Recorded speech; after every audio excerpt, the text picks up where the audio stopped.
Hi. So we will get started. We're doing our best to get a little bit back on time. Thank you again. Could we get a round of applause for all of our poster presenters over lunch? Our ELI faculty, thank you so much.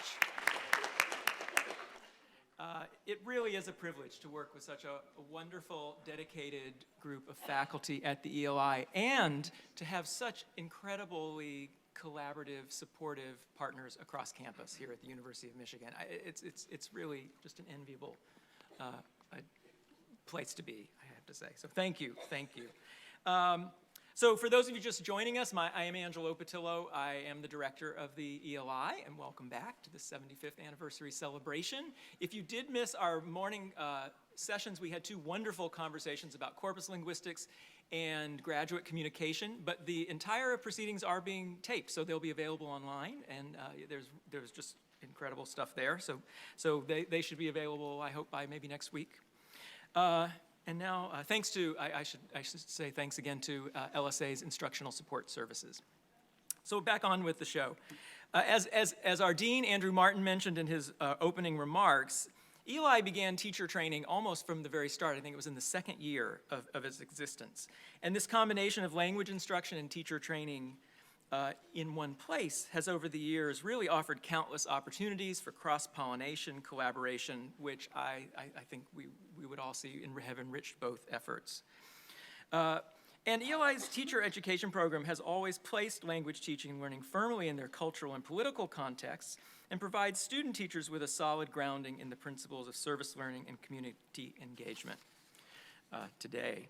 So you'll hear a little bit about that.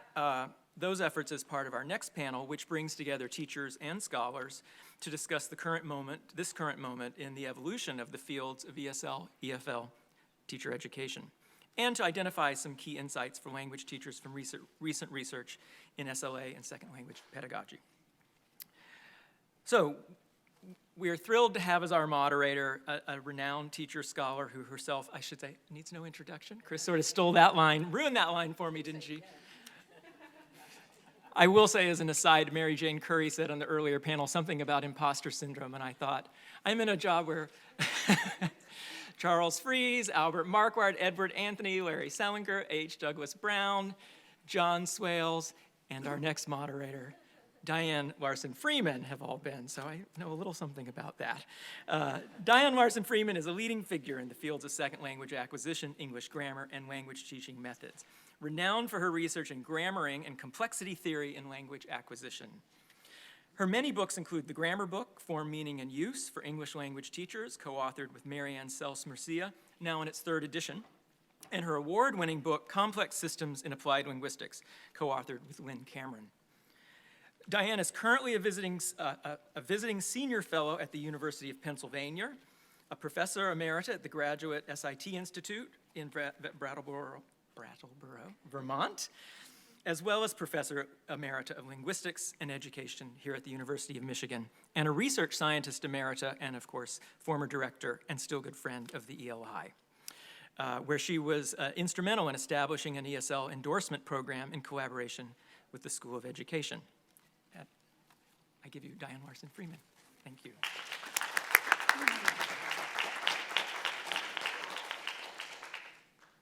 Thanks, Angelo. Good afternoon, everybody. We've had such a wonderful morning, and you want to just put a little, is it loud enough back there? You okay? They're okay. Thanks. So what we are going to, the bar has been set high, don't you think? But we're going to try and meet that bar, and I have a distinguished group of panelists that are going to help me do that, or help us do that, talking about teacher education. Now, really, Angelo has kind of talked a little bit about this, but I wanted to make the point that the ELI is quite understandably and quite deservedly known for English as an academic purposes, language teaching, testing, materials development. Not everyone necessarily thinks about teacher education or teacher training in the ELI, and yet we have a long and distinguished history in that way as well. Mary Jane Curry, when talking about academic genre, talked about the dynamic evolution of the field, and I feel like that has happened with language teaching as well, language teacher education as well, because over the years, different programs have come along that were adapted to that context, but were different in kind. And so we started actually under Charles Fries. There was a teacher training component. And then we heard about the TEP, the teacher education programs later on, summer programs later on for teacher training. I mentioned last night the idea that, or not the idea, my discovery, that that the Peace Corps turned to the English Language Institute to ask for help in training, in designing the teacher training component, the ELT or ESL teacher training component of Peace Corps training. So we've been around for a long time. Of course, there were also the vibrant and very popular Masters in TESOL programs that some of us went through in the 70s. Now, those programs, the TEP, the Peace Corps program, the Masters in TESOL program, they've all gone by the way, but we're still involved in teacher training, and it is a natural companion to language teaching, but it has taken different forms. Angela just mentioned our collaboration with the School of Ed, where they have a Master's of Arts in certification to teach, and those who have chosen to can add an ESL endorsement to that certification to teach at the elementary school level, and we've been involved in teaching those courses and helping to design that program. So that's still there.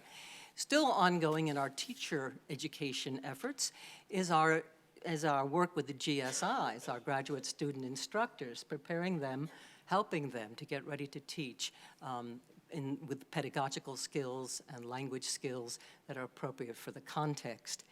We have a perennial course taught here for undergraduates at Michigan on teaching English internationally for those who want to go abroad to teach.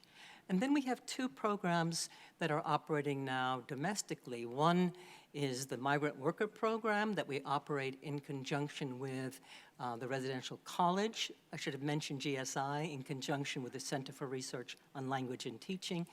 We do a lot of collaborative work, obviously. The migrant worker program that brings Michigan undergraduates to Lenawee County, to migrant worker camps in Lenawee County, so they have an opportunity to learn to teach English to migrant worker families and the migrant workers themselves in some cases. A wonderful, eye-opening experience about another culture right in the backyard of where people are living, and they would not have come in contact with it had it not been for this program. And then we have, more recently still, we have a community engagement program, a service learning course that takes Michigan undergraduates and gives them hands-on experience in teaching ESL in the community. What a wonderful menu. I'm sure there are probably others that have come along that I'm not aware of. But as I say, a dynamic trajectory indeed. And so we're going to listen to our four distinguished panelists, Mark Clark, Keith Foles, Donald Freeman, no relation, and Mindy Mattice. And they've been asked to address these questions. Considering your own recent scholarship and experience in the classroom, how would you characterize the current moment in the evolution in the field of ESL, EFL teacher education? Where do you see it heading? What should we keep in mind? And what are some key insights for language teachers from recent research in SLA, second language pedagogy?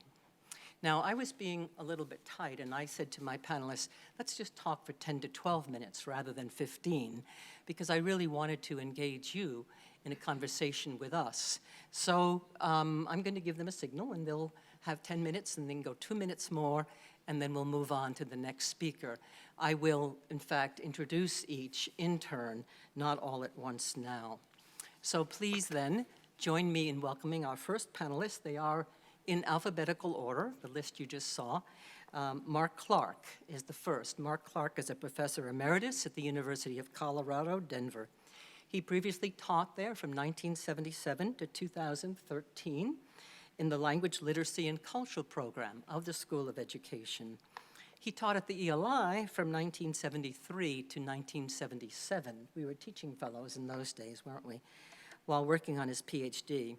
His doctoral research was on bilingual reading, conducted with students at the ELI, resulting in the short circuit hypothesis of L2 reading. And I think it's a wonderful study, and I cite it often. You can ask Mark about that more later if you'd like. He is, of course, also known for his work as a co-author of the fabulously successful Reader's Choice published by the University of Michigan Press. So please join me in welcoming Mark Clark as our first panelist.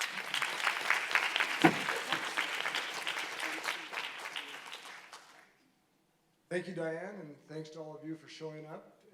It's a great honor and a great pleasure to be here. I haven't been back since 1977, and I've been totally lost since I arrived.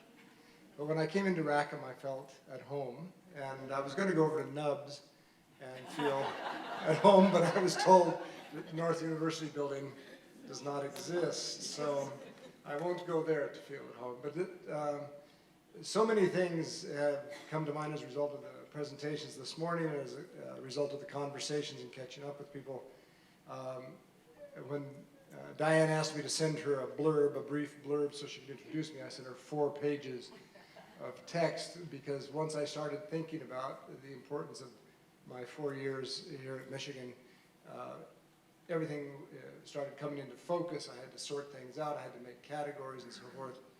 But in order to, I need to contextualize my comments about where I think English language teaching is today, and what English language teachers are called upon to do, and therefore what should we do as teacher educators. I need to preface that with a brief story of my own about the fact that I was a very enthusiastic language learner in junior high school with Senor Benavides and Senorita Burros, who did die-hard drill practice audiolingual method. Senor Benavides did, and then Senorita Burros was communicative language teaching, and I just loved it. I thought it was fantastic. The thing I didn't realize until later was that Senor Benavides always interrupted his drill with a question that had to do with you personally. So you'd be rattling off these transformation drills or repetition or substitution. The Green Book was live and well in Denver in those days, and then he'd ask you a question about you. What did you do last night? And if you just went on with the pattern practice and he knew that that isn't what you did last night, then there was another question on top of that, and you had to actually communicate with him. I didn't realize that that was a significant part of my learning about the Michigan method until I went to the American University in Cairo, where the English Language Institute there had been founded by U of M grads and staffed with teachers, with faculty, and so forth from the University of Michigan. We used the Rainbow books. We also used Bill Rutherford's book and some things that were breaking through in terms of communicative language teaching and so forth. But my own teaching there was very much in line with what I had learned about English language teaching. And so then I came to Michigan as a disciple to the source. I came to find out what the masters could teach me. I actually came to work with Mary Lawrence, who left the same day I arrived, so I ended up working with Joan and Doug Brown and Jack Upshur and a whole host of colleagues that had an enormous impact on me. I was interested to hear about the variety of teacher programs that ELI has, because I haven't kept up, but it very much foreshadows the main points of my contribution to this panel. In any case, I left Michigan with a newly minted PhD, knowing how to teach languages, knowing how to teach English, and went to Denver and suddenly discovered that I knew very little indeed, because the teachers in Denver were dealing with a hostile political environment. It was the height of bilingual education. The debates between native language use and English as a second language were raging, not just in the classrooms and the school districts, but in the legislature. and all over the terrain. It was a pulsating time of ethnic tensions and significant parallels to what's going on these days, actually, in terms of the heat of the battle. So I learned that language teaching was only a small part of what everybody has to do, and the constraints on teachers were far more complex than they were on the teachers that I was used to working with or that I had been in an English language institute. So I know Diane's over there getting ready to hold up the sign about I should stop talking. So I'll jump from that history to what I do today, so that you can get a sense how I spend my time and what I think is important in teacher education. I work in an alternative high school called New America School in Denver, which was originally established for newcomers, immigrants, migrants, illegal aliens, individuals who've arrived from a variety of sources, and alternative students, young people with ankle bracelets and parole officers. There's a lot of teen parents in the program, and the range of abilities and of academic preparation is tremendous in a particular classroom. Because of the funding formulas, which are politically driven, class sizes are quite large. They have to make a certain number to fund the school. So it's not unusual for a class to have 30 or 40 students in it with a wide variety of abilities and background. The difficulties of teaching this sort of population are multiplied by the fact that the building in which they hold classes is cinder block, and it's not air conditioned, and if you're on the south side of the building, it's always hot. If you're on the north side of the building, it's always cold. I mean, there's multiple constraints against teaching, and in that environment, teacher education, teacher preparation, teacher development takes on a much different meaning.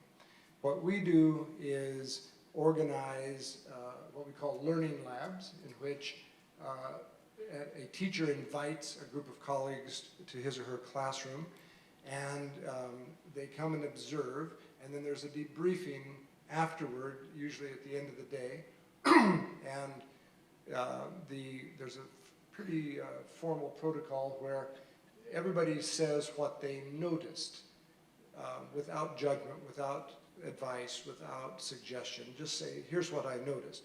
The teacher who was observed takes notes, all of this around a problem of practice which he or she has identified for us to pay attention to. And then he or she takes whatever it was that we said away, ponders it, comes back, adjusts the teaching, and goes at it again. So we've set up a practice that permits the individual to decide what it is that he or she has to do to become better based on the surprises encountered in what people said they noticed. And it could be everything from where he happened to be standing, where she happened to be, who she was talking to, whether or not a student interrupted, how many students talked, who didn't talk. Just depends on what people were noticing. And we rotate the process, and everybody gets a chance to participate in this. There's usually a reading around the problem of practice, so there's some outside information that's coming in, some research and so forth. And it gives everybody a chance to connect ideas about learning and teaching to the actual practice of it in the classroom. What you have already picked up on, perhaps, is that this is not merely a classroom activity. In order for this to occur, there has to be time and space made available by the administration in the school for substitute teachers to handle the other teachers who are observing, to handle their classroom. There has to be time and space allocated, dedicated to the debriefing process. There has to be an opportunity for the groups to meet and discuss what they're going to be seeing and what they're going to do with the information afterward. The importance of that relates to my response to the second question, which is what? What are some key insights? Yeah, key insights. For language teachers. That significant problems cannot be solved at the level they are encountered. So the classroom teacher encountering this group of students with a wide variety of knowledge, ability, and skills cannot possibly solve the problems that are presented at that moment without support from colleagues and from the administration, and indeed from the district that provides the funding formulas, the materials and curriculum and so forth. So the answer to that question then is previews my answer to the first question, which is where are we in teacher education, and what is it that teachers are encountering? I think perhaps more than ever, although I think it's unlikely that I have a firm grasp of the history of language teaching to say this, but I think we're in an unprecedented time of high tension, where English language teaching has become politicized, where teachers are expected to do far more than just create an atmosphere for English language learning, where they're having to exhibit leadership skills within their buildings to help make changes that makes it possible for them to do the work that they need to do. This means that what they need is far more than the sort of education that I was seeking, which was more knowledge about language, more understanding about learning, more techniques, methods, and materials. They need a larger sense of the world. They need to have an understanding of how systems function. They need to understand why change takes so long, and they need to be given the sorts of resources and support necessary to do that work. So I'll be with that. Thank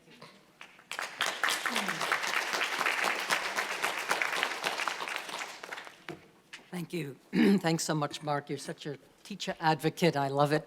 And your systems view, where we see that there are systems nested within systems, and that simple answers, simple linear causality doesn't happen in such a system. There's not one solution that's going to address it all. The context is so important. So thank you for those words, those very wise words. Our second speaker is Keith Foles, and he's a professor of TESOL at the University of Central Florida, where he coordinates both the graduate and the undergraduate program in TESOL and in TEFL. He has published highly acclaimed textbooks. You wouldn't believe it. Do you want to take a guess how many textbooks this young man has published? Anybody want to wage a guess? What do I hear? Oh, Kelly, you should have been disqualified. And in fact, there were 63. He has written 63 textbooks. Isn't that amazing? I don't know when he sleeps. His textbooks for students and teachers. This is Kelly Zippel from the University of Michigan Press, who's given away my line. His textbooks for students and teachers focus on applying what L2 research to what students and teachers need to succeed in second language education. Please join me in welcoming Keith Foles.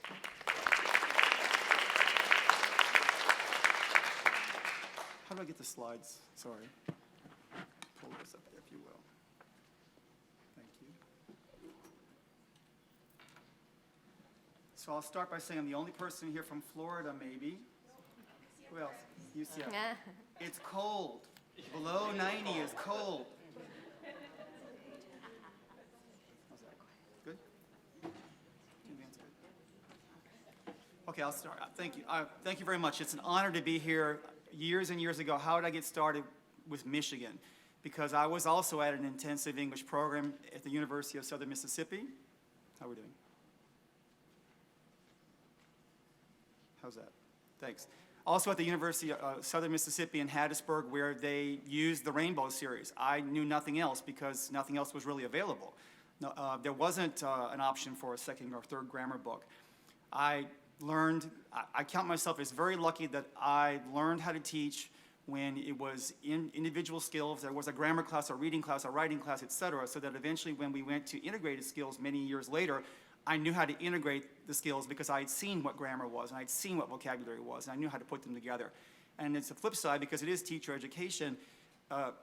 I find that a lot of the newer teachers who go through just integrated skills, that's what they start with, have a much harder time. Their reading writing class ends up being just reading or just writing, because they didn't have a whole hour to kill with writing or reading way back when. But I started with those books, and how did I get connected with the University of Michigan? I entered grad school because I couldn't get a job when I graduated with my BA, so I went back to grad school right away, and now as a graduate admissions coordinator, I know what the GRE is and what that involves, and I hadn't taken the GRE, so they admitted me conditionally for the first semester, and I had to make a B or better in my first 9 credits, whatever that was. So I went to grad school expecting multiple choice exams and fill in the blank, and they did something called projects. And you had to do a lot of thinking, and I wasn't papers, I wasn't prepared for that. And in one class, I asked the professor if my project could be a workbook to go with the first 10 chapters of English Sentence Structure, Robert Krohn, 1957. It's the book I taught from, 1971, another edition, the Green Book. And I wrote a workbook to go with this, and I turned in this bunch of pages to the professor, and it was an old school professor who smoked in class, it was the 70s, and she called you by your last name. So even though I was all of 20, whatever it was, Mr. Fultz, I think I was 21 that first year, and she said, Mr. Fultz, you need to see me after class about your project. And of course, I needed this grade, and lo and behold, she called me into her office, went back, and she went on about this project you submitted.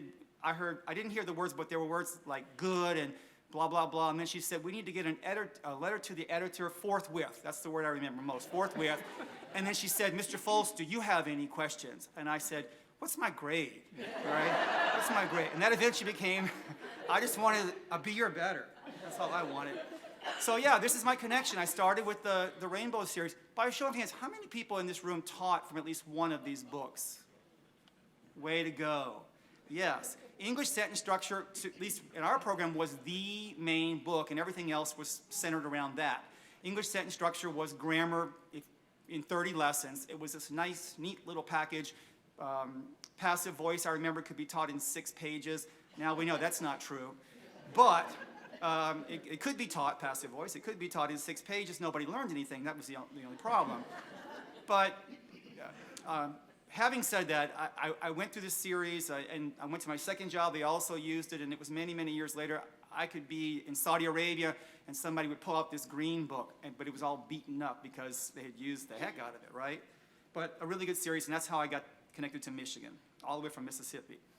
It's important, I think, as other panelists said, it's important to know what I do, because that's going to influence how I answer the 2 questions. So I want to say I do like to do research. Vocabulary and grammar are my 2 big areas. I enjoy that very much. I like learning languages. I like teaching languages. Having said all of that, I also do program administration. And from my administrators, my university's point of view, that's what I have to do. And that's what I'm judged on. So I do see teachers who are coming into the program. I see teachers who are in the program and making it or not making it. And I see people once they're out and whether they actually go get a job in field or not. Because the #1 metric that our program at my university is scored on is 1 year after they graduate, what percentage of your people are actually employed in field? And that's not something I control sometimes, right? So 2 things. I administer 4 programs. A master's in TESOL, there's a graduate TEFL certificate, there's a graduate ESOL K-12, which we've now given to the College of Ed. So, and then I have the 4th one, the undergrad TEFL certificate, and I've spoken about that last program at different conferences here in Michigan Fair State this past summer, and the summer before that. It's the program that I started. UCF, University of Central Florida, or you can't finish, take your pick. UCF is the largest university in the United States in terms of undergraduate enrollment. We have 62,000 students, and each year, every May and December, a student would come to my office, invariably the week before graduation. I heard I might make some money and all, teaching overseas and stuff. Do I have to know something? And I used to give them Dave's ESL Cafe, that website, and then I thought, even Dave's can't do that. So I started, go back maybe 10 years ago when universities across the United States were in trouble in terms of enrollment, and we were having issues with tenure. That's when I found out that you have tenure to your program, not your university. And if your program goes away, you're going away. So I kept thinking, you mentioned political with ESL. Well, I kept thinking in Tallahassee, they're going to say Spanish, we know what that is. French, we know what that, I mean modern languages. TESOL, what the heck is that? Oh, they're the foreigners. And I could see us being chopped because we're the foreigners. We're the illegals. And so I went to my chair and said, if I start a brand new class in Intro to World Teaching, whatever, and I capped it at 75, my colleagues want 8 as a cap. I agreed to go 75, and of course he salivated, because if you're an administrator, that's 75 times 3, that's how many student credit hours you're generating. And I wanted to do it, and I did, and we got 62 the first time around with word of mouth, and the program has taken off. Facebook, undergraduate TEFL UCF, okay? It's a page that I maintain. That's one of my main jobs with that, is to do that. That's my background of what I do. I teach in the programs. I teach one course in our PhD program once every other year. I do research on vocabulary and grammar, but I really am interested in the connection between vocabulary and grammar. So we've heard all this wonderful corpus information this morning, and one of the things that I encourage my students to do their thesis work on, those who opt for the thesis track, is to look at what do ESL teachers know and like, or like and know, take your pick. It's grammar. Ask any ESL teacher, how many levels are there at your school? We have 4, oh, we have 3. What do you do in your level 3? We teach present perfect, count, they name grammar points. So given that the grammar points are something that sort of hold all of us together, even if you're from the most anti-grammar program that may still exist, if you talk to the teachers and they're in the writing classes, for example, they're talking about grammar mistakes that their students are making. That's what real teachers are talking about on a daily basis. So I'm connecting, for example, how many. So how many would be in the lesson on count and non-count nouns. What if we can use corpus and find the top 8 nouns that actually go with how many? And what if there are only 5 nouns that tend to go with how much? Or what if we find that the number 1 usage of how many and how much is with no noun in spoken English? Well, those are things that are worth teaching. And students could figure it out if they had lots of input, but one of the challenges of teaching the kinds of students that we have is that they don't have the luxury of time. They don't have 12 years to figure this out. They sometimes don't have 12 months. So how can we speed it up? Modals, I know Mark Davies mentioned this earlier this morning, had the example of must. What are the top verbs that collocate with must? And the verb tenses, I have many students right now looking at the most frequent verb tenses. I go to so many TESOL events where they'll say, well, of course, you don't need these 5 or 6. And I agree with you, but I don't see any data to back that up. So it might not sound like rocket science, but I have students that are looking at different genres of English and trying to figure out which verb tenses would you really need. And it turns out of the 12, you only need maybe 2 or 3. And I also write textbooks, as Diane mentioned. All right, so 2 questions to consider. There they are, and I'm going to paraphrase them at the top of each slide in a minute. But so you have the fuller version. So as I started to answer my essay question, this is where are we? So my main research area is vocabulary. I also like vocabulary so much because I've gone through 6 or 7 different languages, can function in 4 still, and it's been very, very rare that I was at a supermarket in Venezuela trying to buy cold cuts. I didn't have the word for cold cut. That's what I need, and it's not cuts that are cold, okay? I would like to kind of maybe what am I going to do? It wasn't a grammar point. I just needed the word for cold cuts so the people behind me would be happy that the foreigner was moving on, right? So for me, it's vocabulary, vocabulary, and vocabulary, and grammar along the way. I took the question to be, is there an area of excitement in our field right now? And I'm answering this not as somebody who reads research journals, not as a researcher, but the students that I'm working with and the teachers that I see on a daily basis at our intensive English program, what are they interested in? And everything we talked about today is wonderful. I love all the corpus things, and I will give you this aside with the corpus, for example, my first one, that corpus-based studies are expanding. At TESOL conferences 15 years ago, if I was going to use the word collocation, I would have to stop and explain what collocation, I have a separate slide to explain what collocation is, make sure everybody's on the same page, nobody felt left out. Now, you don't have to do that at all. And when you talk about corpus studies, I think we're at a point in TESOL where everybody knows what it is. Yet, one of the most popular talks I've given, when people will actually stop and ask questions during the middle of your talk is when I explain how the academic word list was created. There was a real person, and it was her thesis. It was her master's thesis. Everybody's thesis should be that famous, right? And how many different kinds of subjects she used, how did she weed things out. She had to Avril made a decision early on, I'm not going to count the general service list words, which some people see as a negative in the list, but that was one thing that she did in terms of operationalizing what is academic language, which every researcher has to do. When I do that talk and basically explain Wikipedia's first 2 paragraphs on the AWL, I can't tell you how you can hear a pin drop in there. People, really? Really? That's what she did? My point is, the AWL 15 years ago, it was hard to get teachers to even accept the notion of teaching with a list of any kind, let alone that list. And now, there's this movement where it's only the AWL. So we heard the academic vocabulary list and the formulas list from Nick earlier. And teachers, it's, nope, we got a list now. We already have one. To me, it's been very interesting to see the history of how we couldn't get you to use a list. Now that's the only list we want. Won't use anything else. And I'll add that I was a reviewer for an article, which I think may have been Mark Davies' article, I don't know, with Dee. And you know how you submit your information, and then 6 months later you get back what you said and what the other person said? Mine was, yeah, good. How can we not publish this? Get this out there now, because I'm a vocabulary person, I'm biased. And then the other person, one person said, this was, what an attack on Avril Coxhead. But no, they're proposing a new list, that's all. But my point is how far we've come that no list, we don't use lists. And now this is the list, we're not moving from this list. So I think, I'm excited to see that corpus-based studies are expanding. It seems like there's a new list every other week. Paul Nation now has his latest book is a list of lists, right? Is it not? Second thing is L2 writing, second language writing, because when I talk to the teachers at our intensive English program, the writing teachers are the ones that, in my experience, tend to talk your ears off, because they have all those papers to grade. The speaking person, you do the speaking and you go home and watch TV and improve your listening for the next day. But this writing teacher doesn't get that luxury, because you got a stack of papers to deal with somehow. But it's the same questions. Joan, you asked your question earlier, error correction, what do you do? It's the same question we've heard forever and a day. And you can have a rubric, but they want to know, what do I do? And does marking this paper in this way, does it really make a difference? Should I use red ink or blue ink or green ink, or do you care about the color of the ink? Is it a circle? And there's so much research out there. Dana Ferris and others have done a lot of work with that. But I always go back to keeping in mind that TESOL starts with a T. So whenever someone says, do you think I should, or what about research on this, or is this important?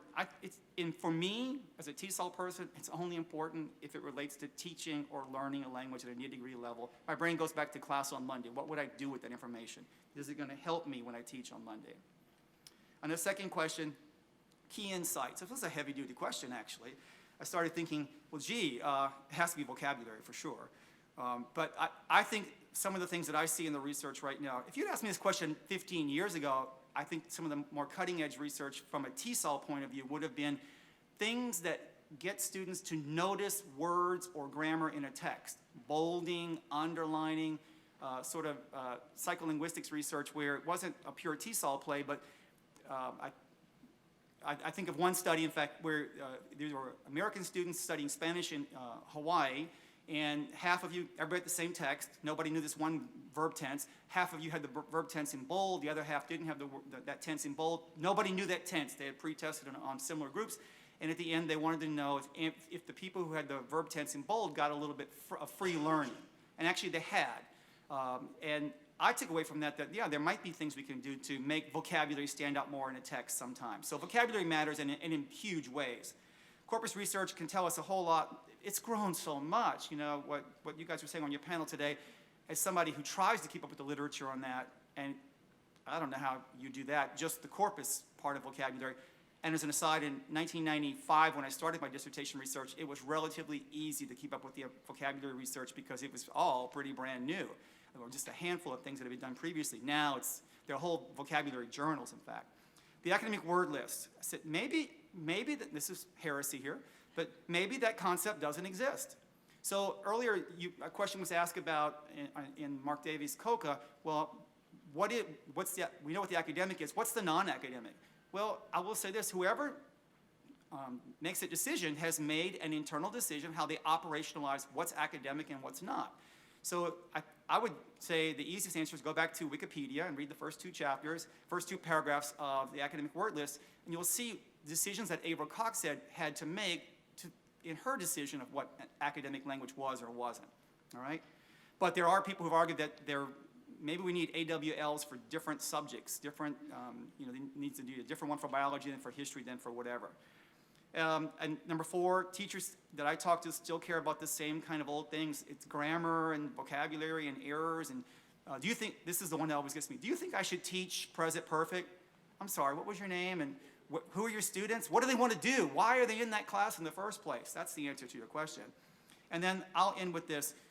Having done this for 38 years now, I remember the video was going to, tape recorder was going to end our teachers, and then the video was going to do it, and the internet's going to take over. And, with Corpus, the internet has certainly revolutionized what you're able to do with Corpus research. But the internet hasn't gotten rid of live human beings. We all still have job security there. Life is still going to be good. And I will stop with that.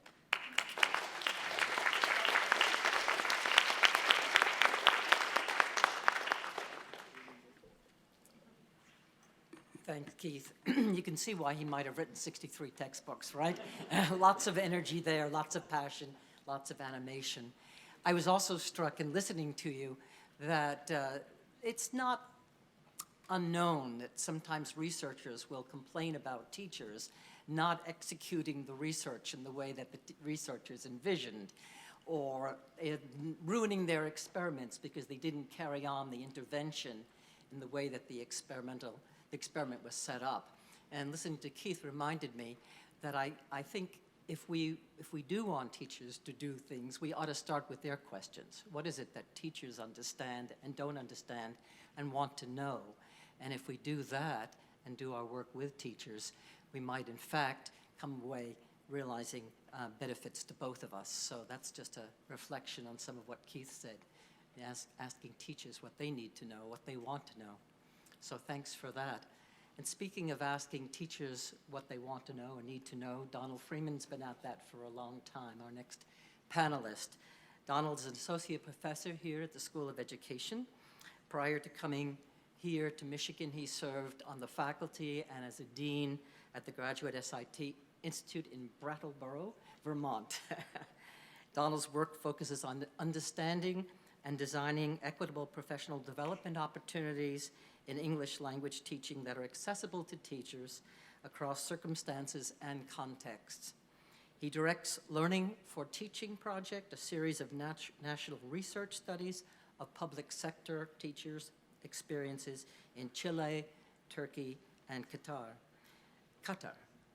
He is senior consulting editor on the ELT Teach Project, an online professional development program developed by the National Geographic Learning and Educational Testing Service, and his most recent book that just came out with Oxford University Press, Educating Second Language Teacher, The Same Things Done Differently.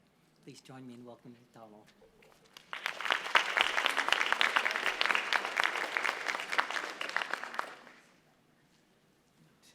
Shift this around. While we're shifting the PowerPoint, I'll tell you the thing you probably all want to know, which is that Diane and I are married, but not to each other. So I'm going to take my time in a slightly different direction than Mark and Keith in responding to the two questions that Angelo posed. To talk to you about the teachers who are not in the room. My interest in this problem of how we are supporting teachers in the work they do, as Diane said, very much started with a focus on understanding the questions that teachers ask and how those can be understood through their own practice. But since coming to Michigan 9 years ago, I've had the opportunity to really engage with a different dimension of that problem. And it's interesting, last night at dinner, I learned about the teacher education history at the ELI, and it's very much similar to my own history in becoming a language teacher, first as a high school foreign language teacher and later as a foreign language teacher in Japan and then Brazil and other parts of the world. And what I reflect on in connection to the way I would like to frame my remarks is that that's a view of the center and the periphery, and that the knowledge that will drive language teaching originates in certain places and is somehow disseminated to other places. And there are various, I think, historical and cultural reasons for that view of how we understand particularly English language teaching, and there are many scholars that have commented on that. And I think the theme this morning of the questionable concept of nativeness that undergirds a lot of our work is an example of how that center, in the words of the poet, does not hold in quite the way that we think it does. So I want to focus on this notion of how we support ELT teachers around the world. To give you a sense of the scale of that problem or phenomenon, the British Council estimates that we're talking about 15 million teachers. I would think that's probably slightly an underestimate. But the point being that these are teachers who work in public sector systems around the world that receive some level of support and training, both initially and then once they're on the job, and that in many instances, governments are investing in their support at the expense of other forms of work, of education in those societies. In fact, OECD estimates that the support and professional development for English language teaching is the largest expenditure in professional development that most ministries make around the world. So you might say, well, so that's interesting, but why does that matter? Well, the reason it matters is because I want to say to you that I think it's actually a problem that we cannot address in the way we're currently thinking about it. And that's why I call it a problem of scale.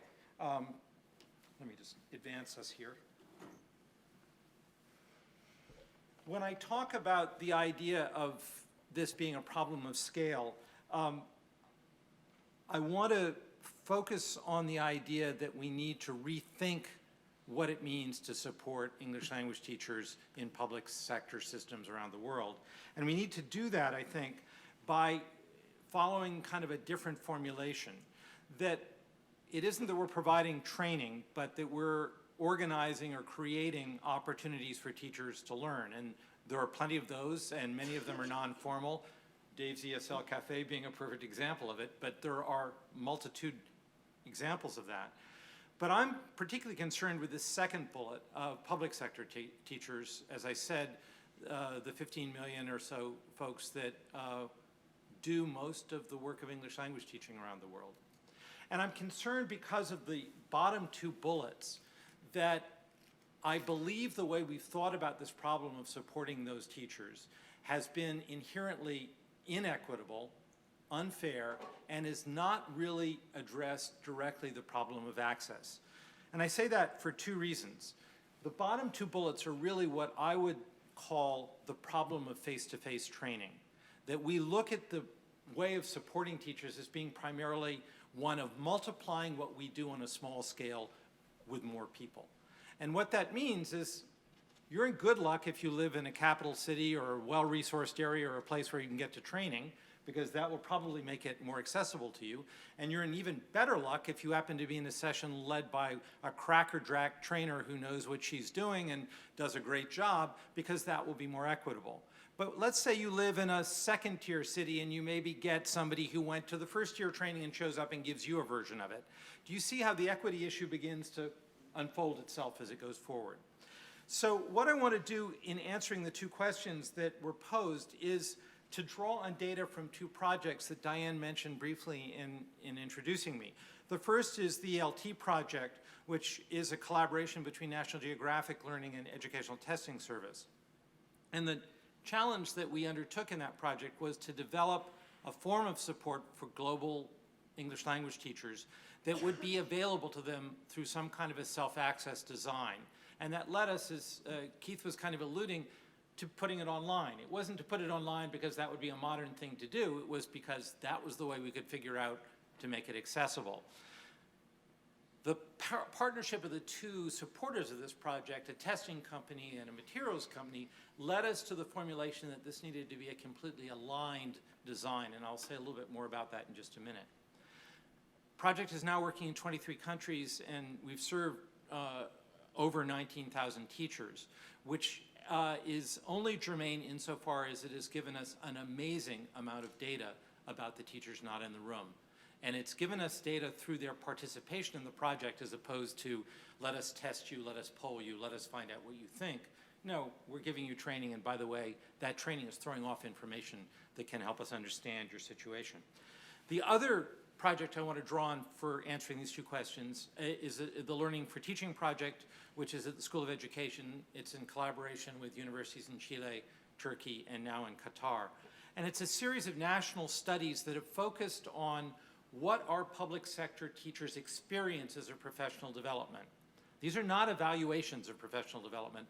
They're explicit studies of how teachers experience the professional development they receive, the sense they make of it, and what they take from it, the uptake that is produced by it. You see in the bottom of the slide the data that I'll kind of use in constructing my answers to these questions, which are rather large-scale sets. In Chile, we surveyed 940 public sector teachers out of a total of about 3,000, and they reported on 2,300 professional development events to us. Turkey, more complicated, a larger country. We surveyed almost 2,500 teachers in a stratified geographical sample and learned about 4,000 events. And Qatar, we surveyed 2/3 of the teaching population, small country, easy to do, and we learned about 2,000 events. I only put this up here to give you a sense of what I mean by scale and the points I want to make in response to the questions and how I'm grounding them. So, in response to this question of what's the current state of our understanding of second language teacher education, one thing that we've argued in the Learning for Teaching project is we need to understand who's providing professional development to teachers in a particular environment, particular country. And this is the typology that's been evolved through the 3 country studies, and you might look at it and say, well, I kind of could have done that in the back of an envelope. That's probably true, but I argue that it's actually very useful to be able to sustain that with data as opposed to simply with opinion that we think this is what's going on. So the providers fall into these 5 areas: national government, ministry, local education authorities, although in a country like Qatar that doesn't really exist, it's just the national government. Then an interesting group that are unique to English language teachers, extra-governmental providers, like the British Council, like the US State Department, and to some degree in, for example, Southeast Asia, AusAid, Australian Aid Organization. Then the 4th group, and this is not in any order of magnitude, universities and related training centers, and finally materials providers like publishers, internet companies, and so on. So all of these groups are vying for teachers' attention in a particular setting and offering some kinds of opportunities to learn professionally. Let me just give you a snapshot of what it looks like when we apply this. This is in the context of Qatar. We only found actually 3 of the 5 sectors actively involved in professional development. This was the government, university training centers, and the extra-governmental agencies, the British Council and the US State Department.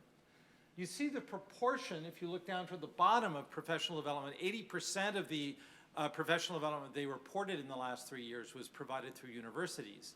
However, those universities have the objective of serving the government, which is funding them. So you already have kind of a pass-along, we would like you to do this, and then the university does their version of what they think the government wants them to do. And then on the far right here, you see that the non-governmental or extra-governmental providers have kind of defaulted to these long courses. They tend to run a school year, and they have the soft diplomacy objective of connecting public sector teachers with national national cultures rather, the Anglophone world, And I will suggest an image of professionalism, that you're a good teacher if you're part of this community and aspiring to go in this direction. So what this analysis has led us to think about are two things. The first is that policy actually does matter. And what governments say they are doing actually does create an image of good and effective teaching at the classroom level that teachers have to cope with, that they operate in relation to that. And so what you have is you have in most countries, and certainly in 2 of the 3 countries we've studied, a self-inflicted problem of inconsistency.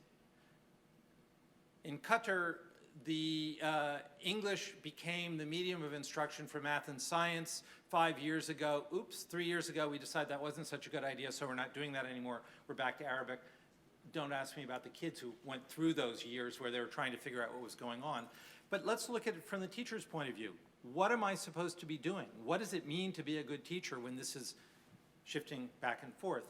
Chile is the counterexample in the 3 countries we've studied so far, where they've had almost a 15-year consistent policy which goes under the acronym or the name of English Opens Doors, or Inglés Abre Puertas, which focuses on strengthening public sector English language teaching. That policy has survived through 3 national government transitions: a center-right government, a center-left government, a right-wing government, back to a center-left government. That hasn't changed this policy direction. And Chilean teachers report in the data that we have being pretty clear about what they're expected to know and do and how they're supposed to perform in the classroom. So that's what I mean in my first answer to this, that policy matters and that most governments inflict on themselves a certain inconsistency which almost negates the value of having policy at that level. What all this has done in the Learning for Teaching project in this response to what matters is to say that actually we can think of national cultures of professional development. And I don't mean national cultures, I mean national cultures of professional development. And that those are actually comprised of 2 things, as any culture is, of things you can see and experience, which we would call structural factors, and things that are perceived. So an example would be that if a national ministry is supporting professional development, making, let's say, 1,000 places available, as the Chilean government did across a series of universities across the country, the length of the country, that's structural. Now, whether teachers feel that they actually can go to those, whether they feel it's actually for them, whether they feel there is interest and support for them to go, that's access. So what we're saying is that this intersection of structural availability and perceived access actually answers this question, or begins to answer this question, of how policy can make professional learning opportunities available at scale. So now let me just wind up with this answer to the second question, which is about what are the ideas, perhaps I'm not taking them from second language acquisition, but from more the research in general education, teacher education, that may matter going forward. The first is that I think we really need to change the constructs we're using to think about supporting teachers who are not in the room. The idea of language fluency, proficiency, I'm not sure that's actually where it's at. I think where it is at is this notion of agency, that if we can provide teachers the opportunity to improve in what they do, they actually will take it and they will focus on it and they will make improvements. And acting on that, on those possibilities, engaging that agency, leads to what I think the core answer to supporting teachers who are not in the room is, which is that we need to focus on professional confidence, which is really the notion that you can use what you know to do what you do. Now, the idea of confidence is not something we study in teacher education, but actually it's widely studied in the field of nursing education, for example. And it actually gives you a very clear idea. If you think about a nurse who's learning how to give an injection, there's a bit of skill that's involved in that, there's a bit of anatomy, there's all of that stuff.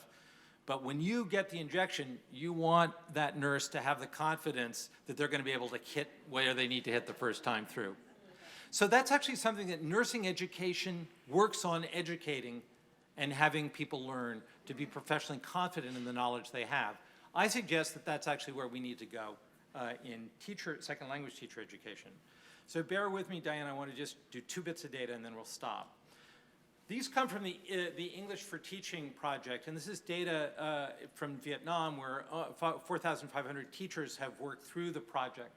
And what we were able to do was to look at teachers from urban areas and rural areas and say, how did that training work for them? And we were able to look at that by looking on the vertical axis at the test score that ETS had developed, and along the horizontal axis at the amount of time they spent on the learning platform studying. Now bear in mind, this is self-access. They could have spent no time. They didn't have to, or they could spend as much as they wanted. The average globally is about 35 hours that teachers tend to spend on this particular course, which supports classroom language. What you see here is that although the rural teachers who spent no time did more poorly, thank you, Diane, than the urban teachers, you see the rate of improvement is what's very striking here. That in fact, the rural teachers improved geez, I'm having a real problem with my I'm saying that the rural teachers improved more rapidly or more dramatically than the urban teachers. And this is in the context of a self-access course. Now, you might say, well, we would hope that would happen. But I think that's not looking at what's here, which is that, in fact, this is simply a formulation of being given the opportunity to learn something, knowing you're going to be tested on it at a certain point, and taking that opportunity. So maybe the notion of equity and access has to do with creating opportunity more than it does to delivering particular forms of training. Last point, we looked at this notion of confidence. We asked teachers, this was comparing in-service and pre-service teachers in Japan, how confident they were they could do the tasks that the course was organized around. These were classroom tasks using English to conduct the class in English. And what you're going to see here is that the pre-service teachers on the left-hand side here scored higher regardless of how much time they spent on the course, but you don't see really that their confidence had a whole lot to do with how they scored.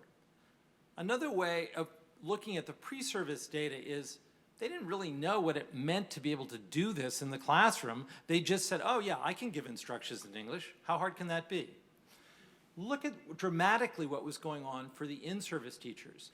First of all, you see a real range of confidence. And the second is that you see that as they spent time, they improved in their confidence in using the language in the classroom. So let me close then with this idea of confidence, and it wouldn't be complete without John Dewey, who I learned when I got to Michigan, actually lived over on South U for a while before he went to Chicago. And you know, this is a wonderful statement because like so much of Dewey, he was way out ahead of the curve here.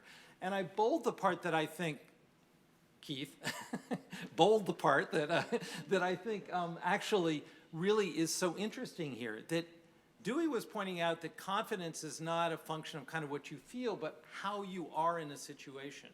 And so I think my response to the question of what we need to be focusing on to support the teachers who are not in the room is we need to shift our thinking to look at really how we build professional confidence. And I think self-access is a piece of that. I think clear assessments that are aligned are a piece of that.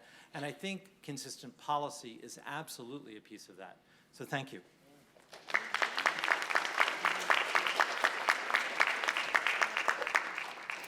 Great, thanks so much, Donald. Yeah, it strikes me that what I've heard so far, that what 3 of you have said so far, is that so many times teachers are done unto, aren't they? And yet, working on agency and confidence and helping to inspire teachers to take responsibility for what they know and what they need to know is so important in their continuing development. And seeing that at scale was really helpful. But I think it operates at many levels, and it's what Mark and really Keith were talking about as well.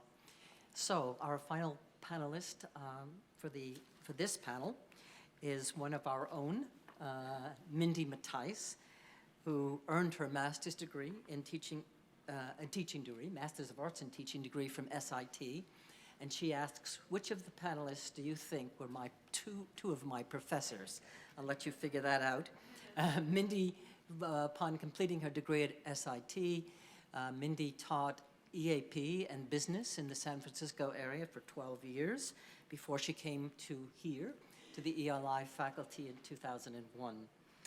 At the ELI, Mindy teaches courses in speaking, writing, and pronunciation. She also twice led a group to Brazil, to Mato Grosso, is that how you say it? Mato Grosso?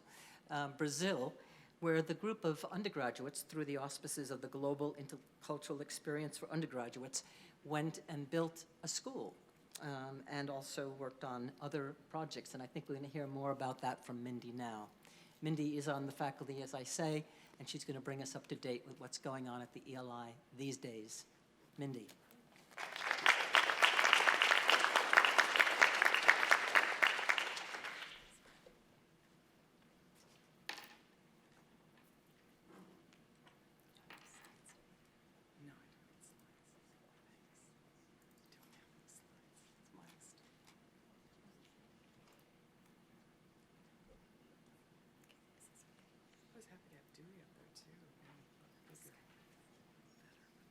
Thank you. Hi. Can you all hear me? Is that good? Yeah. I'm here to offer a view from the field. Not quite the big questions that my fellow panelists have been answering, but specifically a picture of teacher education courses that are going on now at the ELI. I'd like to frame the work we're doing by describing how these courses have impacted three arenas: locally, regionally, and internationally. Before describing each course, I should mention there's a strong undercurrent of community engagement and service learning and experientially based practices in each of the classes. I think Diane has already given a little synopsis, but I'd like to say just a bit more about each of them. In terms of the local, we have ELI 390, a service learning course which focuses on issues around being an ESL language learner in the US context. Students read and discuss research articles, experiential accounts of what being a language learner means. Additionally, this course requires that students complete 40 hours of placement out in the community working with ESL students in a variety of contexts. We encourage our 390 students to have 2 placements to ensure that they have opportunities to work with different types of learners. Their placements can be on campus, often in ELI courses, or as volunteer facilitators leading discussion sessions with international students in our Conversation Circles program. Or the placements can be in Ann Arbor public and charter schools at the K-8 levels. Or these placements can be in local nonprofit organizations that work with refugee and immigrant communities, including Washtenaw Literacy, the Family Learning Institute, or even traveling as far afield as Freedom House in Detroit. Of course, there's a large reflective component in the course on our students' experiences working with these groups and issues surrounding language status and community participation. For the regional impacts, we have 2 sequential courses, ELI 395 and 396, that Debbie Desjardins reported on in her poster at lunch.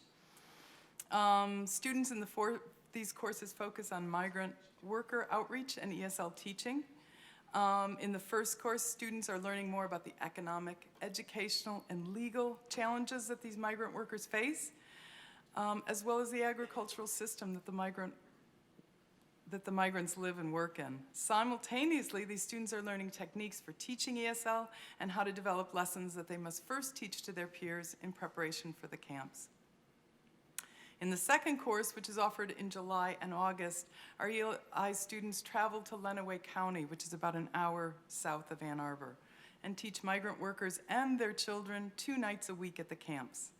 These courses are taught in the bare-bones environment found there, so students have to find a space to hold the classes, around picnic tables, under trees, on blankets, okay? And they also have to go find the migrants sometimes. As the migrants are tired or shy or even a bit flummoxed, our students go out and knock on doors and recruit them to come to the classes before the classes can begin.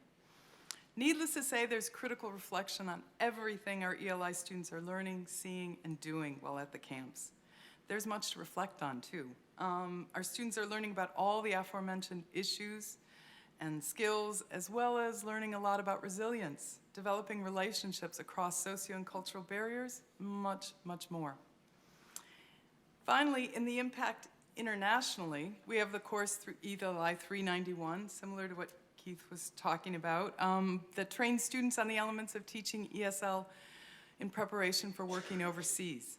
It's a course that gives students hands-on opportunities to learn about language, methodologies, while focusing on elements of teaching and learning via observation, practice, and reflection on these language lessons they take part in.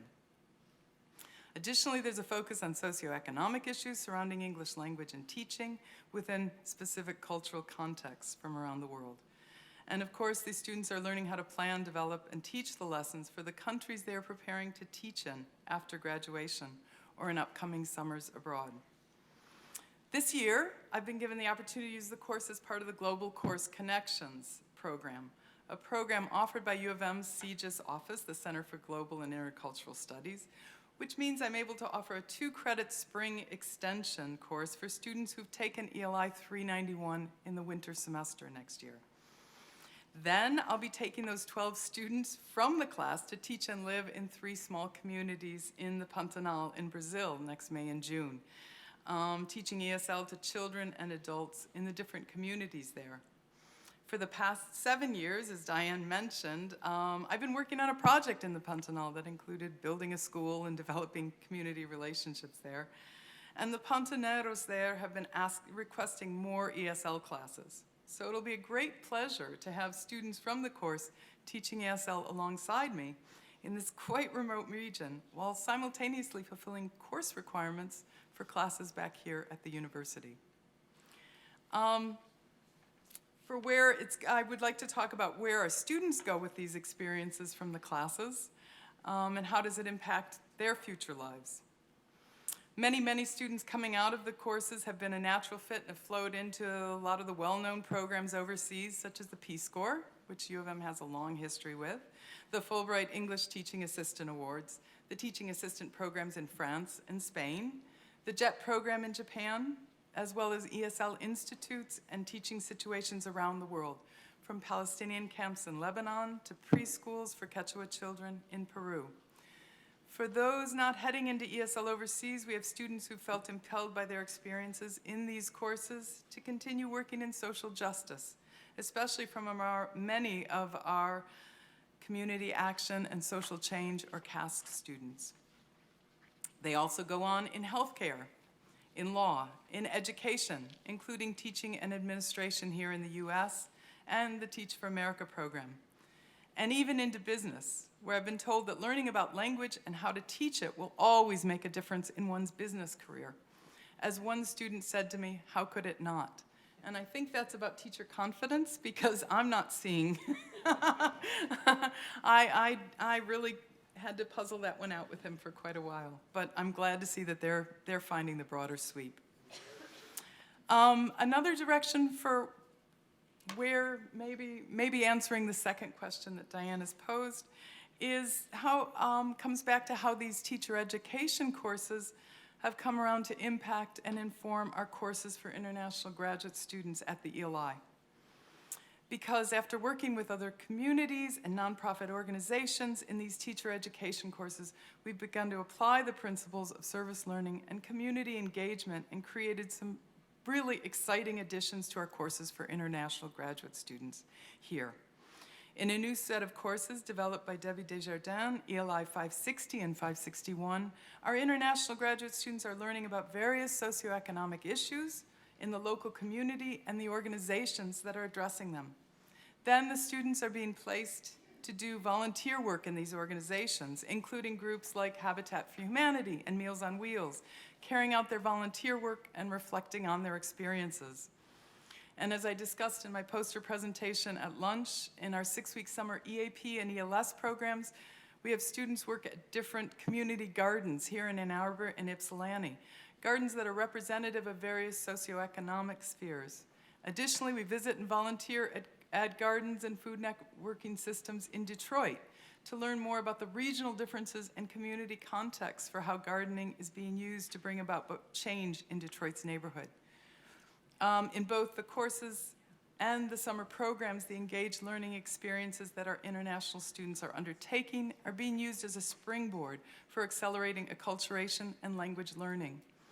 At lunch, I'll tell this brief story. I had a student who was in this summer's program, and then he's a master's in public policy at the Ford School, and he was talking about what a difference the Gardens had meant to him, and he had been a reluctant starter in the Gardens. He was like, I don't know about this.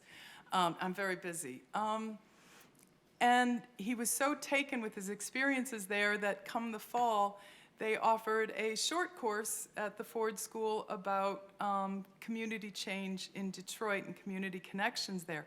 And he took it, and he did his paper on urban gardening and its outreach within the neighborhoods in Detroit, and still remains very excited about this experience. So I think that it is offering students a venue to reach out. It's creating those kinds of changes we see with our teachers, but we're now seeing it within the language classrooms as well, and how it's impacting their experiences there. I know there's a much larger continuum that our teacher education courses arise from, and a longer history of what teacher education courses have been at the ELI. But we remain thoroughly excited about this offering of classes and what they've come to mean to these students, the communities they work in, and how these courses can continue to inform and shape how we teach all of our students at the ELI. Thanks.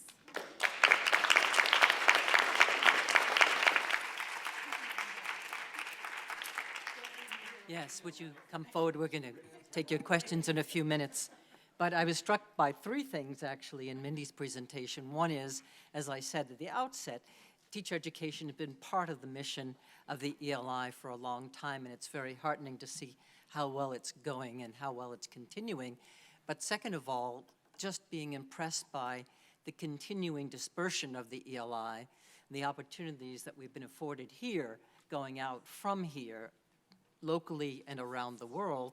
And the third thing, and I don't think I've heard this too much, not emphasized anyway, is the sense of commitment to social justice and equity. And that, I think the ELI has been long a leader in that field as well.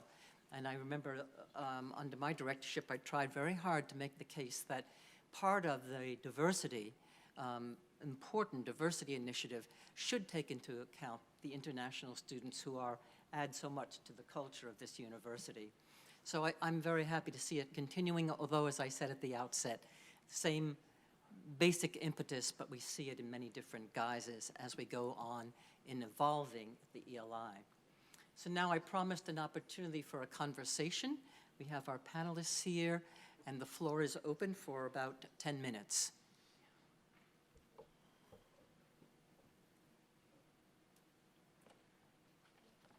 I have a quick complimentary observation and then a quick question.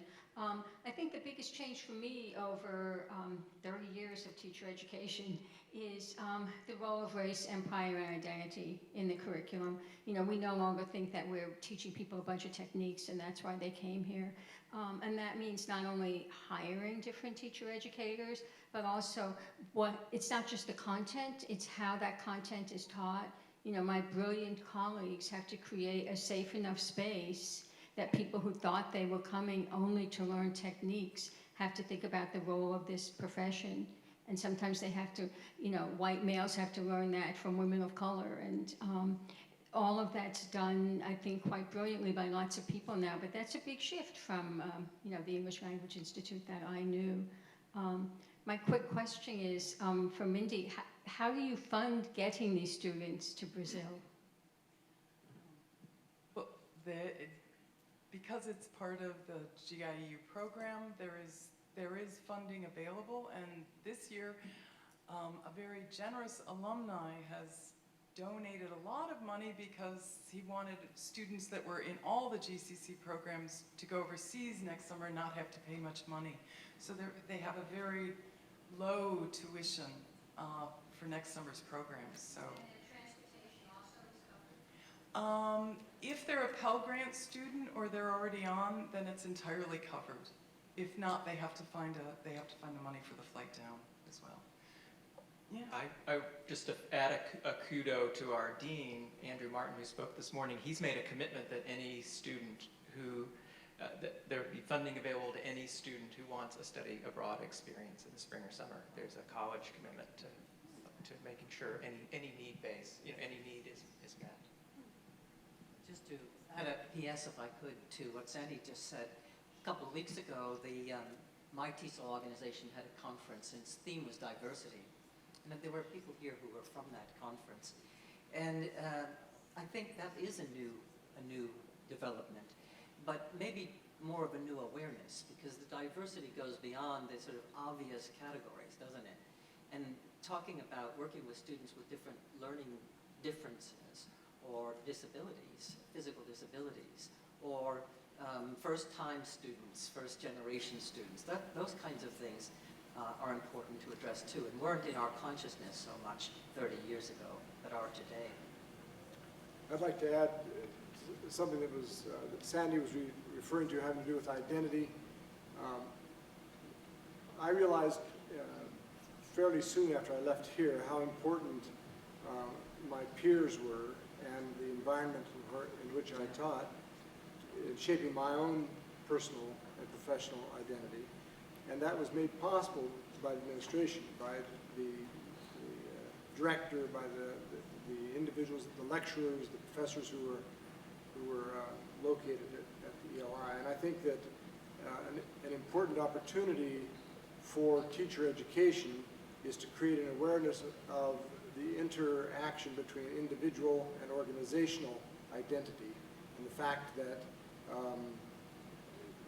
in my view, which is a systems view, systems within systems within systems, there has to be a conscious effort at creating an organization in which particular opportunities, particular strengths arise and are negotiated rather than a uniform approach to teaching. And it's a difficult goal, because if you are successful, you will suffer a great deal, because individuals will be asserting who they are in the course of discovering who they are as teachers working with students who are at different developmental levels, having reached different abilities, different plateaus in their own learning and so forth. It's a very tumultuous and giddy sort of environment to attempt to create.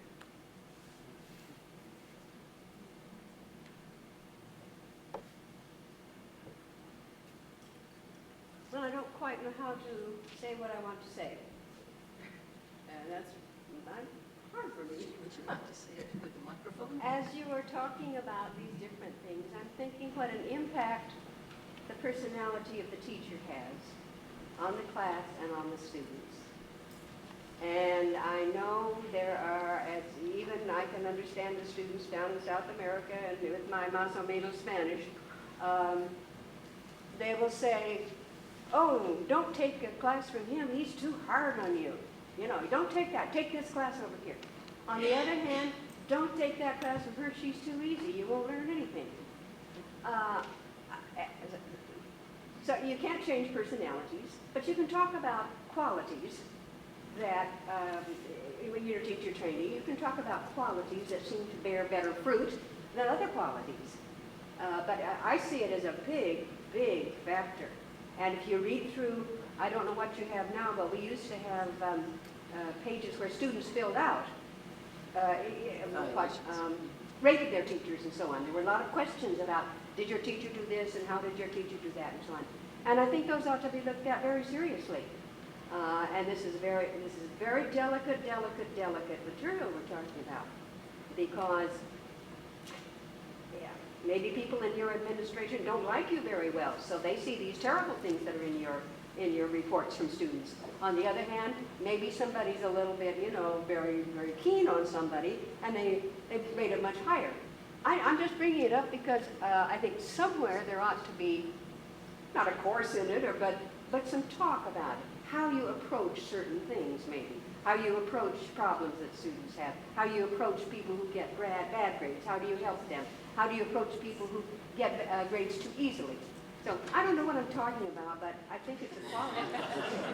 What I think you're talking about, or what I would like to talk about, is relationships, because I think that's what's really Yes, central that's to right. teaching, is how you establish a relationship. I myself wouldn't necessarily talk about personality, because then it gets too much into a prescriptive sense, right? But it's how you take what you have and who you are and work with who you have and who they are to create So you that can help your relationship. teacher trainees learn to do that. Yes, Diane, yes. could I just Yes, maybe please. pivot? I know it's a bad word to use at this time of the year. But I think Sandy's question and Joan's comment about identity and Mark's response are very interesting when I think about it in the context of the work that I was mentioning to you all, because one of the things we're finding in the data, particularly if you look in Vietnam, is the training that these teachers are having access to and doing online has to do with using English in the classroom. And yet they see this as being a methods course, that they're learning how to teach, even though they've all had pretty substantial pre-service training. And one way that my Vietnamese colleagues in this research project are understanding it is these teachers are now being able to teach in the way that they kind of had in their mind that they should be teaching, but were not doing before. Now, the typical way we think the reason that they weren't doing that is a deficit view. They didn't know enough English, so that's why they were teaching in Vietnamese. And actually what's emerging, and that's what I was trying to say about the concept of confidence, is that it has two sides to it. It has, you gotta know the stuff, but you also gotta believe it's gonna work. And that believing is also believing about you, as you're saying, Joan, believing in yourself, but it's also believing that kids are gonna understand it. Because we know, I mean, when I was a high school teacher, I used to use English all the time in my French class because I didn't think the kids were gonna understand me if I gave them the instructions in French. So I think this notion of identity is actually a very catalytic one to think about on many levels, both trainees coming to this country and meeting a training that is not about technique, but actually about thinking about their role and their positionality. But also when we put it back in the context of what I'm saying, the teacher's not in the room, it really is about an identity that is being promulgated by the idea of modernity and what English teaching is, that is, in some degree, we make it inaccessible to the majority of people who have to do the work. And I think that's the challenge of scale. How do we shift that? Part of it is redefining what that identity is, and part of it is, as I said, thinking about how to deliver the supports in different ways. Can I add one thing I was going to add also is I think in a lot of education, we look at that relationship between instructors and students at young ages. And then it kind of falls out of, and we don't look at adults, but so much of language, especially with older, is you have an identity wrapped up around your language. I mean, there's these oodles, and how important maybe that relationship is between instructors and students when they're doing language teaching. That really, I think, is worth exploring a lot more than maybe other fields. We have a question over here. Gosh, I guess I'm not near another microphone. Reference was made to how the profession has become politicized, and even in the training of teachers it seems politicized. I'd like elaborations on that, okay?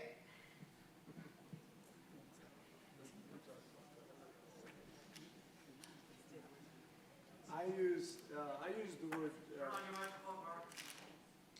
Who turned it off? How's that? No, no. It takes a minute to wake up. That one's dead? Uh-huh. Too much input there. I was referring to the fact that, well, all politics is local.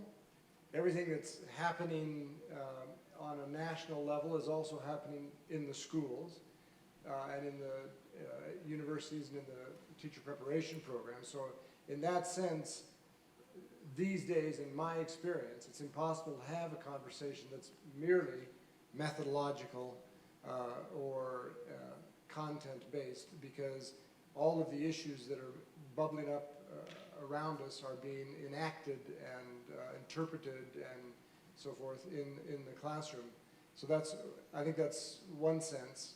The other sense in which I meant it was on a very local level. Teachers go into a school with full of confidence, full of energy, with a particular idea of who they're going to be and why they're there, and discover very quickly that there's very little control.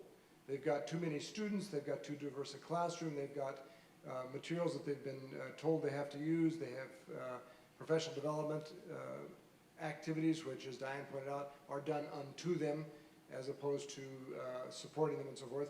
All of those decisions, the distribution of materials and resources and so forth, I see all of those as political, as highly politicized. And my thought is, with pre-service teachers, we do them a disservice if we don't alert them to this. With in-service teachers, you're going to fail miserably if you don't understand the context in which they work, because they're well aware of the politics, and you may have a good idea, but if you can't help them understand how that idea is going to work in their situation, then you failed basically a political test.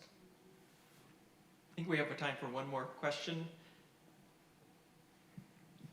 Thank you. A big part of my job is K-12 teacher education, ESL and foreign languages, and so there's quite a range, it seems, on the panel of different types of teacher education. But one thing that's happened in New York State is that policy has mandated increasing collaboration between so-called content teachers, disciplinary content teachers, and ESL teachers. And so when I think about beyond second language teacher education, is literally they're supposed to be planning and teaching with science, math, social studies, English language arts teachers. And so I just wonder if the panel or any particular people on the panel want to comment on that. I'm not sure how much that's a trend across the country. New York State is fairly ahead, not totally ahead, but I hope this is where we're going, but I think it's going to have a big impact on what we do as preparing particularly ESL teachers to work in K-12.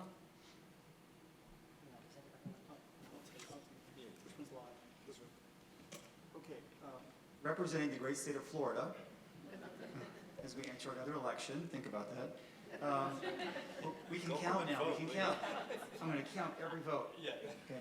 I will say this, that in Florida, unfortunately, we had something, most of us that are involved in ESL, K-12, view it as a negative thing, happened 15 years ago. It used to be that in Florida there were standalone, separate ESL teachers who worked with non-ESL, the content teachers, regular teachers, call them what you will. But due to budget cuts and all kind of things, and the fact, I really believe since there's no such thing as an ESL state test, as there is with math and science, doesn't get attention, doesn't get money. So, and these were just the ESL kids after all. Florida has almost no ESL kids, right? So, yeah, half the state. So what they did was they decided that every teacher in the state of Florida had to be ESOL endorsed. And what happened was all these people who were the math educators in the College of Ed, the math, science, social studies, who had never taught an ESL kid in their lives because they've been at the university now for 20 years, they all went back for a 3-day crash course on ESL. And so every single course in the College of Ed, if there's a math methods, it has a 1-module ESL mathness. There's a social studies ESL-ness kind of thing. And so in the state of Florida, there are no more ESOL teachers. They're all, you were alluding to it, teachers have, K-12 are doing so many things now. I don't know, I see why people leave. Because as earlier somebody said about being more than just a teacher, you're the parent, you're the study guide person, you're the moral, all these things, plus now you're the English person. So people have had no second language training whatsoever are by default the ESL teachers. And in Florida, we said that before this decree in 1992 actually, when they had no ESL help, but each district did what it wanted, ESL students in some ways were better off. Because now it's so watered down across the board. And I've seen, last thing, some studies where they go back and look at teachers who are teaching now who had this training, and they actually observe their classes. There's no ESL accommodations. They have no clue linguistically how to modify things, or that when a student says, I know like, this is not a sign of ignorance. It's a sign of development, okay? And it's this kid's second or third language. So it's not pretty in Florida. So, yeah, and it's not only New York and it's not only Florida, right? The demographics. Yeah, I mean, It's there also are not other, only the US. I there mean, are if you lo- look at content learning in Yeah. Europe and that reform, it's very much in the very same much spirit. there as well. And then there are other alternative programs too, like the dual language program, for example, which is catching on a lot because of parent advocacy and maybe at least a partial solution that makes sense, the two-way learning. Well, I want to ask you in just a moment to thank the panel. I think we've covered our territory and then some. I don't know that, I was struck by what Chris said before about, what we need to do is to, in light of what John Swale said, what we need to do is to continue to learn. That's what it's all about. And I think that helps to keep us somewhat modest if we need any help in that direction. And since this is ELI and this is the University of Michigan, I was just going to share a Green Book little anecdote in conclusion, where I was talking one day to a group of teachers about drilling and how drilling had its purpose, but probably that wasn't everything that needed to go on in the classroom, and that students might get bored or distracted because they're not paying attention in a way they might if it was something more communicative. And somebody said to me afterwards, "You know what," she said, "I love the drills. I love the fact that there's a very narrow focus, that I have a lot of opportunities to work on it. And if I start to get distracted or my mind wanders, I pretend that some of the dialogue participants are friends of mine. And I give them personalities like my friends, and I give them lines like my friends might say." And I thought, wow, that is really interesting.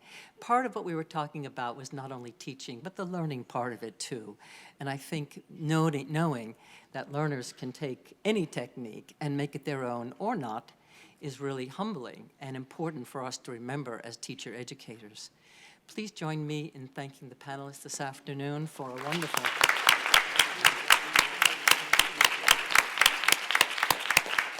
And now I'll turn it back over to you. And please join me in thanking Diane for moderating that wonderful panel. I have to say that story resonates for me. Like many, I'm sure, in this room, some of my initial language learning, second language learning experiences were with an audiolingual approach, and I never saw it as the be-all and the end-all. I had fun. So it's a really good point to keep in mind. So we made up a little time here. Thank you also, panel, for being so efficient. But I think we did give you your full slot. So we're going to try to take a real 10-minute break and get back here and get you out of here by 5 p.m.